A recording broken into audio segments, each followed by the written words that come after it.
E voltamos com o Show Business. Ele comanda a líder da marca de artigos esportivos no Brasil, sendo praticamente 80% do mercado de artigos para esportes aquáticos por aqui. Nós vamos receber neste bloco o executivo Roberto Jalonetsky, CEO da Speedo no Brasil. Roberto, obrigado pela presença. Obrigado você, Bruno, pela oportunidade aqui de poder compartilhar um pouco da nossa história. Olha só, Roberto, vende-se mais uma empresa como a sua quando a gente está num ano aí com um evento do porte dos Jogos Olímpicos de Paris, que vai começar daqui a alguns dias já? Tá aí, Jana. Eu costumo dizer que a oportunidade sempre bate à nossa porta, mas ela não gira a maçaneta. E de forma prática, no ano olímpico, sem dúvida nenhuma, existe um impulsionamento do mercado. São vários fatores. Acho que a gente está num momento muito propício para dizer isso, porque você tem um ano olímpico, sem dúvida nenhuma, as Olimpíadas impulsionam a prática esportiva. Eu costumo dizer que nós temos a sorte, como um dos players, né, como uma marca de artigos esportivos, de trabalhar num mercado onde você não fala só com a razão, você fala com a emoção, né? Nós temos fãs. Muito conectado com o esporte. E aí você tem um evento de proporções globais como a Olimpíada, sem dúvida nenhuma, você acaba, como marca, atraindo o teu consumidor atual que já pratica alguma atividade física, talvez se interesse ou se emocione com esse evento olímpico e comece a praticar uma nova modalidade. Daí você tem uma das veias de crescimento. E você tem na outra mão aquela pessoa que talvez esteja mais encostada no sofá e que também se impulsiona a levantar do sofá e iniciar uma prática esportiva. Você também tem a veia do crescimento, mas voltando à questão da porta, a Olimpíada, assim como um dos perfis da exigência, assim, um dos perfis na qual a geração atual, né, nós estamos numa fase de transição, falando de gerações economicamente ativas ou consumidoras, saindo da geração Z, iniciando aí a jornada da geração alfa. Uma das heranças que a geração Z, sem dúvida nenhuma, vai deixar para o mercado, além da questão de tecnologia, dessa questão de velocidade, né? Eu falo que a geração que não tem paciência para nada, né? É muita pressa o tempo inteiro. Mas voltando à nossa questão, essa é uma geração que exige demais e que está muito conectada a questões ligadas à saúde e ao meio ambiente. Então, quando eu junto a tendência dessa geração Z, da nossa geração atual, com um ano olímpico, isso são fatores macro que impulsionam a todos, não somente a Speedo, ao mercado. E aí cabe a nós girarmos a maçaneta e com as nossas estratégias nos diferenciarmos para atingirmos o resultado que a gente pretende. Mas você entrou falando aí de uma geração mais jovem. Hoje o perfil do público de vocês, qual que é o perfil? Eu vou te dizer, quando a gente fala de perfil é muito complicado, porque mesmo no país do futebol, o primeiro esporte da criança é a natação, na grande maioria. Na grande maioria, exatamente. E a gente luta todos os dias para que a primeira marca seja Speedo. Então, muito em cima disso, eu falo que hoje a gente atua com as crianças dos 3 meses de idade. Eu, particularmente, abrindo um parênteses, coloquei meus 3 filhos, arremessei eles na piscina com 3 meses de idade. Então, a gente vai dos 3 meses às crianças de 99 anos, né? Então, você tem aquela terceira idade cada vez mais jovem, preocupada com a saúde, na hidroginástica, na caminhada, mas basicamente hoje o nosso público principal, nosso público-alvo, em termos de idade, do ponto de vista de consumo, ele vai da faixa dos 17 aos 45. Só que você tem antes e depois, e a questão é muito mais não só a idade, mas o comportamento desse nosso público. Porque hoje o cara mais novo está mirando cada vez mais no experiente, né? Está olhando para cima, né? Quer dizer, em termos de idade, em termos de comportamento e de hábitos de consumo, prática esportiva. E cada vez mais a gente vê a questão vamos dizer aí, dos 45 anos no topo, né, da nossa idade, como eu falei, 17 a 45, você vê um cara com 45 e até muito mais do que 45, cada vez mais jovem. Né, cada com vez atitudes mais jovens, e o brasileiro... uma conscientização maior. E o brasileiro, ele tem se exercitado mais? Olha...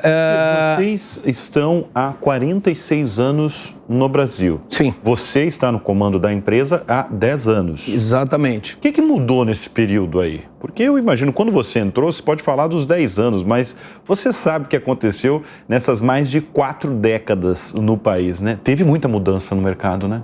Sem dúvida nenhuma. Teve muita mudança do ponto de vista operacional, de tendência do varejo, mas como a gente disse, essa é uma geração... eu costumo dizer que cabe a cada um olhar, se a gente olhar para esse copo aqui, nós vamos ver ele ou meio cheio ou meio vazio, né?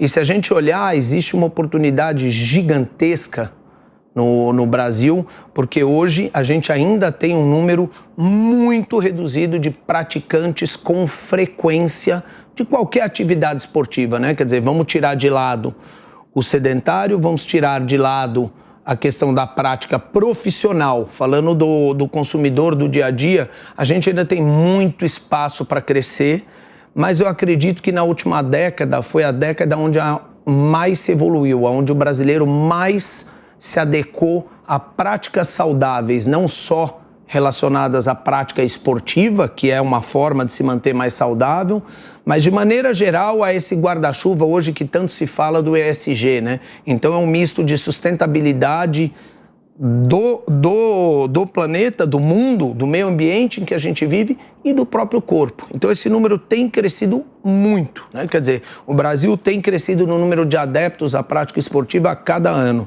Deixa eu mudar um pouquinho de assunto. Você já declarou que o varejo no Brasil não é para amadores. Por quê?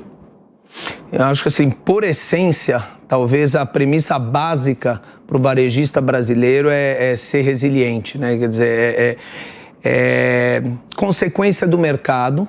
A gente tem um mercado... eu falo que a gente surfa em mares revoltos, né? Quer dizer, altos e baixos, se a gente pegar o movimento de uma onda. Por dois lados, se a gente olhar o perfil histórico, econômico e político do Brasil, a gente tem momentos positivos, negativos, e isso é normal e não vai mudar. O que mudam são as razões pela qual o mercado está em alta e está em baixa. Hoje eu acredito que a gente está num período onde o mercado está... Eu vejo muita perspectiva, nós estamos crescendo, né? Quer dizer, esse ano, voltando à questão da Olimpíada, a gente tem uma projeção de crescimento de 30%, mas isso é o seu negócio, né? O nosso negócio. Sim. Eu quero ver o varejo brasileiro. Varejo de maneira geral? De maneira geral. Cara, eu te diria que as dificuldades e os desafios são os mesmos, né?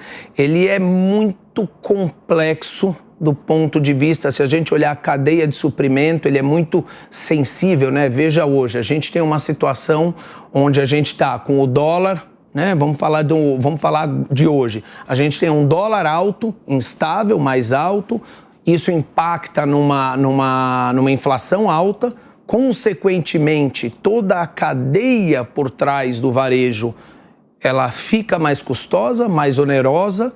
Então você tem junto a isso, você tem uma complexidade do ponto de vista tributário e um Brasil que naturalmente, pela grandiosidade dele, né, pela questão de tamanho, são 4 Brasis, a gente brinca, né?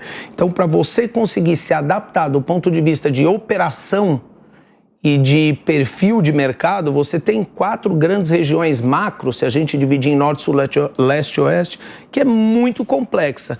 E atrelado a isso, você tem cada geração que vem vindo, a gente falou há pouco, mas essas gerações que estão vindo, elas estão cada vez mais ágeis, seja no positivo, seja no negativo. O que eu quero dizer com isso? A gente falou há pouco que é uma geração Z, que é uma geração que tem muito acesso à informação, é uma geração que está sem paciência, que tem acesso a tudo aqui É isso que eu ia perguntar, porque eu faço essa pergunta para muitos executivos que passam aqui no show business e comandam empresas com muitos funcionários. O que é melhor e o pior dessa nova geração que está entrando no mercado de trabalho?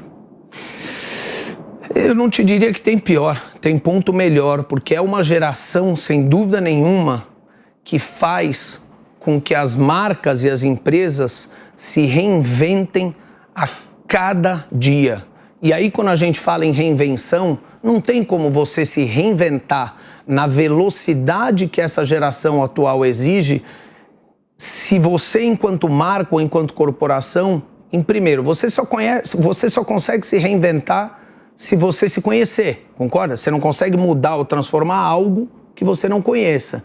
Então, ponto número 1, essa geração está fazendo com que as empresas e marcas parem, olhem para dentro e tenham a certeza de que elas têm que conhecer muito bem o que elas entregam para o mercado, a conexão entre marca e consumidor final, seja produto, seja serviço. Então esse é o ponto número 1. Com isso, eu falo que a gente surfa muito bem essa onda da geração atual.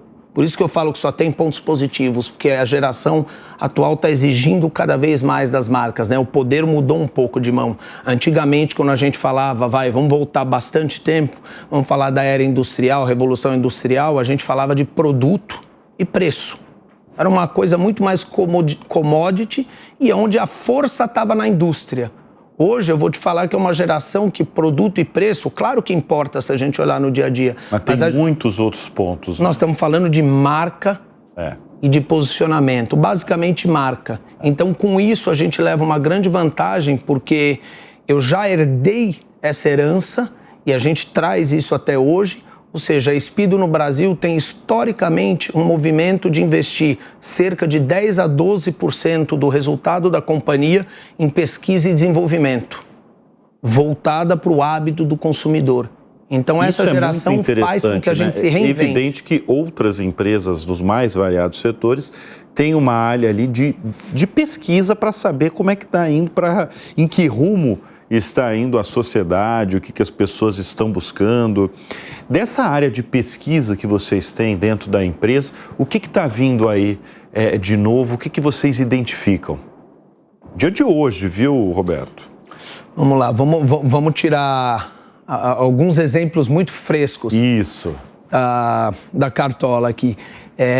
Estamos num ano olímpico e graças a esse nosso trabalho de pesquisa e desenvolvimento constante, e que não vai parar nunca, né? Quer dizer, essa é uma veia da marca que é ad eterna, a gente consegue entender e captar a essência, quer dizer, o que o consumidor precisa, né? Como é que ele vê a marca, o que ele espera em termos de atitude e de conexão com a marca. E a gente não pode deixar de lembrar que hoje somos uma marca de grande porte, que detém 80% de share do mercado de artigos esportivos aquáticos.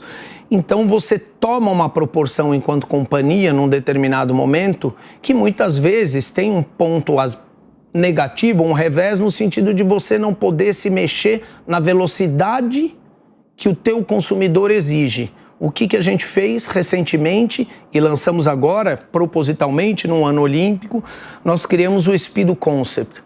O Speedo Concept, dentro da marca, dentro da companhia, ele nada mais é do que a nossa incubadora. Do quê? De novas ideias? Que nos torna ágeis, sem perder o porte da corporação, que nos dá potência, que nos dá estrutura para atender o mercado. Como você falou há pouco, são mais de 4 mil clientes, né, varejistas, que a gente atende, mas essa incubadora, ela faz com que a gente consiga constantemente trazer novidades, mesmo dentro de uma estrutura de uma grande corporação. E uma das recentes novidades é uma coleção que a gente criou e ela veio de dados de pesquisa com o consumidor, com o mercado. Quer dizer, vocês já estão usando todos esses dados. Eu digo que a gente só trouxe para a vida, nesse caso, e a história se repete em outros projetos, mas nesse caso específico, a gente só trouxe para a vida, a gente só construiu um desejo, uma percepção que a gente captou no mercado do consumidor para com a Speedo, né? Quer dizer, aquela história de ir para a rua e nos olharmos de fora, né? Às vezes santo de casa não faz milagre. E essa ideia é uma coleção que a gente criou, uma edição limitada em ano olímpico, onde a gente fez uma collab entre a marca Speedo e a nadadora, a nossa campeã olímpica e com enormes chances novamente de medalha, de pódio, a Ana Marcela. Então foi uma coleção onde a gente transcreveu através de alguns produtos a vida dela, a história dela, que está muito conectada com as tatuagens, né? Quem a conhece ou já viu. Você vai para Paris para os Jogos? Infelizmente não. Não vai. Dessa vez não. Já tive a experiência de estar próximo de Jogos Olímpicos, é demais. Você gosta muito. Você não é um atleta, mas você gosta muito de esporte, né? Não sou atleta profissional, mas sempre pratiquei esporte, não paro. Quais esportes que você mais gosta? Cara, desde sempre eu nado, né? Tenho essa cultura da natação até por questão de saúde, né? Eu de criança tive asma e carreguei, graças a Deus a asma ficou para trás e a natação não. Meus filhos eu botei desde cedo na piscina também, então acho que a família tá dentro d'água, né? Tanto na vida profissional, no meu caso, como na pessoal. Eu, depois de um tempo, eu digo que eu sempre busco o autodesafio e é isso que eu coloco para a equipe, né? É isso que eu queria perguntar, porque você é CEO de uma grande companhia que envolve esporte. O que o esporte ajuda você, inspira você na hora de liderar, na hora de gerir uma empresa? Eu vou te dizer, um segundo hobby, um segundo esporte que eu comecei a praticar recentemente, há menos de coisa de um ano e meio, é um esporte que me mostrou que tudo é possível, que é o tênis. Então hoje eu jogo, faço aula de tênis e achava que seria impossível pelo meu perfil e porque eu tenho aí algumas lesões no ombro e hoje eu estou jogando.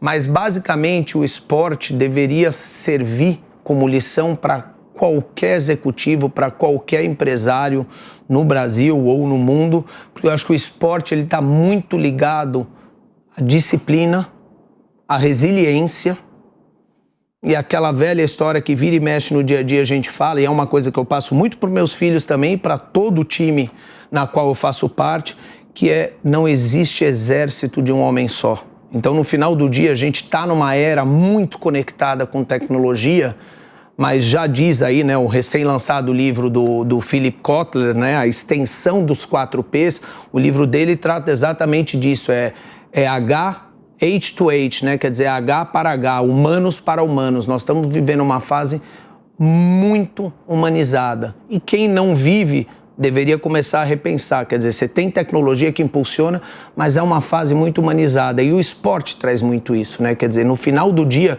você tem produtos de altíssima performance, assim como a Speedo tem, mas nada seria possível e você não atinge o seu objetivo se você não tiver essa conexão humana, né? Essa humanização das coisas. Roberto, você está me falando que você, desde que você se conhece como gente, você está ligado com esporte, né? Sim. Mas como é que entrou esse lado executivo seu de você ser CEO de uma empresa? Olha, acho que foi... Você buscou isso ou veio...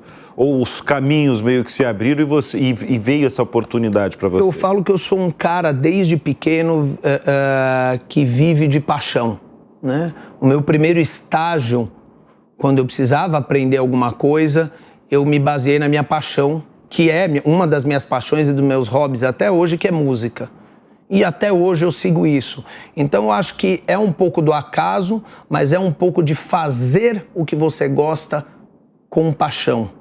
Então, em determinadas fases da minha vida, eu fui mudando de carreira, trabalhei um pouco em música, trabalhei em outras áreas, mas sempre tive tudo com muita paixão, fiz tudo com muita paixão e sempre quis entender um pouco mais do mercado esportivo, não só do ponto de vista praticante, mas era uma coisa que me cativava demais, porque eu assistia os mais variados esportes, ou mesmo eventos olímpicos, ou Copa do Mundo, E eu já numa fase mais adulta entendia que ali tinha um negócio maravilhoso por trás. Tinha negócio, na verdade, Sem não dúvida só nenhuma. o esporte E quando lazer. você fala não só com a razão e sim com a emoção, a gente falou, né? Hoje eu falo que a Speedo não tem clientes, ela tem fãs. Ou pelo menos é o que a gente tenta cativar nos clientes todos os dias, né? Essa relação. Agora, você teve muitos erros ao longo da sua carreira? Olha, eu vou te dizer que se eu for enumerar os erros do Roberto, como pessoa e como executivo, a gente precisava de mais uns 3, 4 programas. Mas como De você tanto não vai, assim? como você não vai me deixar, Vamos enumerar aí os Vamos principais. resumir. Vamos resumir. eu te diria que o problema Vamos lá. não é a quantidade de erros, e sim a forma com que a gente trata, né? R, são 3, eu não vou te citar alguns erros, mas eu vou te citar talvez como eu lido com os erros e como eu tento passar para a equipe, tá? Mas basicamente eu tenho uma visão de que quem fica para trás não é quem erra, é quem não tenta. Então é o papel do líder dentro de uma corporação direcionar o seu time, direcionar a companhia, ajudá-los nessa direção, mas de fomentar a novidade. E o risco, vamos lá, não existe crescimento sem dor, na vida pessoal e na vida profissional. Você não consegue estar onde você quer, onde você sonha, sem uma fase de crescimento e sem esforço e sem dor. Dor nesse sentido. Por isso que eu falo, apaixone-se pelo seu problema. A solução é a consequência. Então você tem que entender o problema e buscar uma solução para esse problema do ponto de vista de estratégia, de companhia e de marca. Mas basicamente a questão é ouse, erre, mas erre rápido, erre diferente. E a forma com que você lida com esse erro, o erro na verdade, eu falo que é um aprendizado disfarçado. A gente tem uma das únicas certezas que nós temos que ter como executivos e empresários no mercado é que nós vamos errar, e ainda mais num mundo dinâmico como hoje. Então, fiz erros como pai em casa, fiz erros como estagiário, fiz erros como executivo, e talvez um erro e frustração do meu início de carreira foi tentar trazer a minha paixão, né, trazer o meu hobby, eu tentar ganhar a vida com um hobby, que na época era música, e nada de errado com isso. Mas a minha percepção era a de fã. E eu tentei gerir o meu primeiro negócio na área de música, além do meu estágio, dessa forma. E são funções diferentes. Então talvez esse seja o meu primeiro erro, e tiveram vários outros. E eu tenho certeza que numa próxima vez que a gente tiver aqui, eu vou contar novos erros. E você hoje lida bem com os erros? Absolutamente. Não só lido bem, como eles me servem de aprendizado, e frequentemente eu me vejo citando eles na minha vida pessoal e profissional, porque o erro traz crescimento, o erro traz reconhecimento, e você se torna cada vez mais resiliente, e aí você começa a trilhar o seu caminho, sem dúvida nenhuma. Você falou que são 4.000 pontos de vendas, né, com revendedores que vocês têm pelo país, né? Posso atualizar? Já tem mais? Opa! Temos... Hoje a gente tem um número de 4.338 pontos de venda no Brasil, sem contar as 3 lojas próprias. Tá. E como é que vocês lidam com o digital? O público de vocês, ele ainda gosta de ir na loja, de falar com o atendente? Como é que é? Eu costumo dizer, né, muito baseado no que o Jeff Bezos aí da Amazon coloca, quer dizer, as empresas têm que ser, cada uma no seu nicho, no seu formato, mas têm que ser centradas no consumidor. Eu falo que o consumidor não tem sempre razão, essa é uma máxima errada.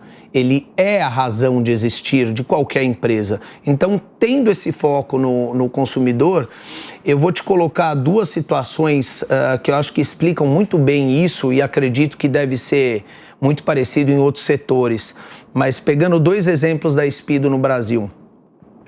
Há 5 anos atrás, se a gente pegasse o perfil dos nossos 20 maiores clientes varejistas, a grande minoria tinha alguma coisa substancial em termos de resultado no canal digital, no online. Tirando alguns que já nasceram no digital, mas ainda assim eram infinitamente menores do que hoje. Mas era quase que irrelevante. Estou falando dos 20 maiores clientes desses 4.000, quase 4.500.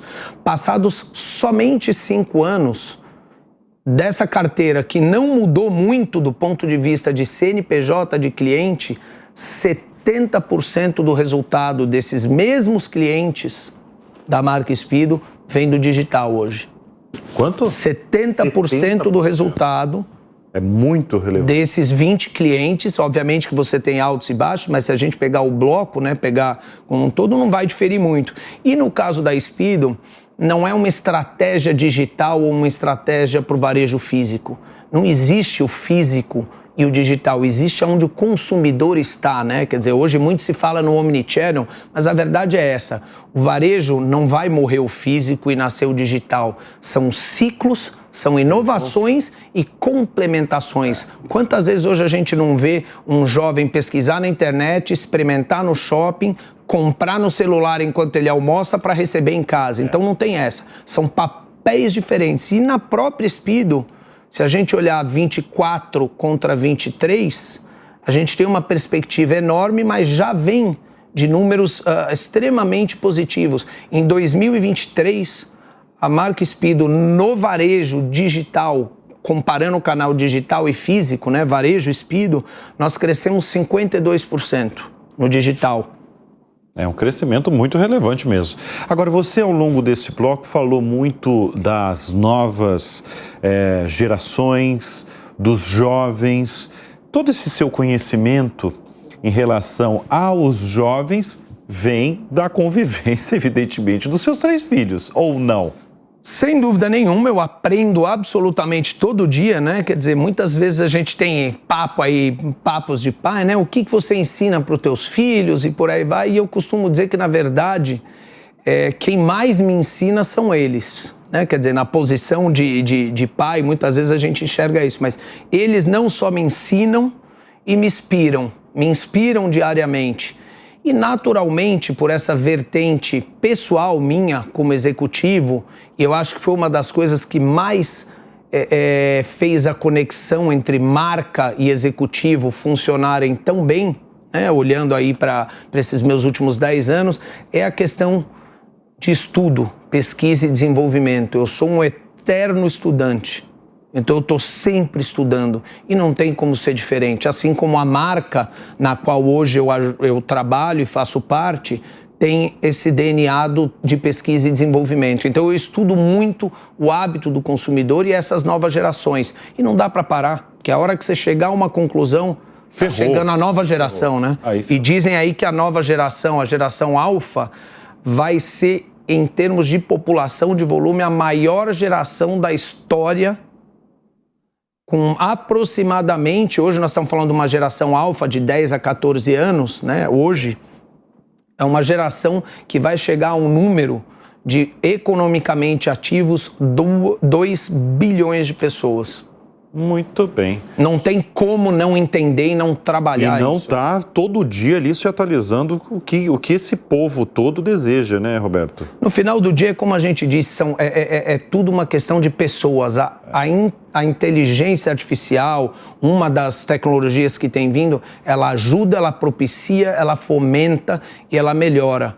Mas, como diria aí o Howard Schultz, né, o fundador da Starbucks, não é uma questão, não estamos num negócio de vender café para pessoas, nós estamos num negócio de pessoas. Exato. Criando experiência, e isso serve para qualquer marca, né?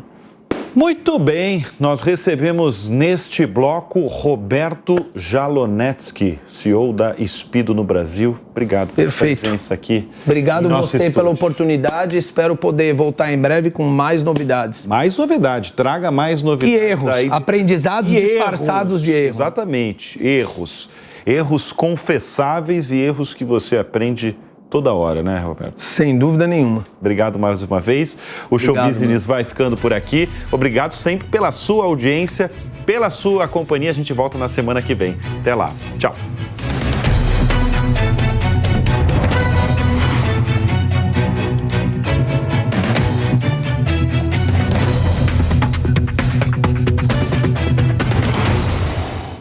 A opinião dos nossos comentaristas não reflete necessariamente a opinião do Grupo Jovem Pan de Comunicação.